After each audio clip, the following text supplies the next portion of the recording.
என் நெஞ்சில் குடியிருக்கும்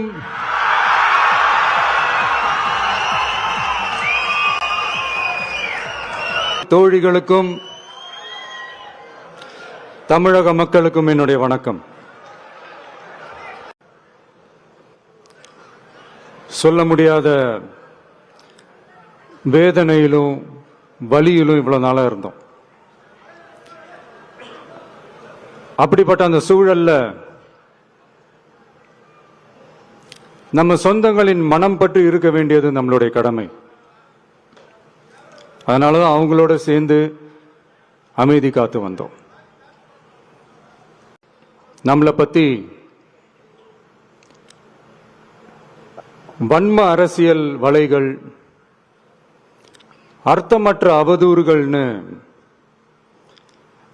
இந்த மாதிரி நிறைய விஷயங்கள் நம்மளை பத்தி பின்னப்பட்டன, பரப்பப்பட்டன. இது எல்லாமே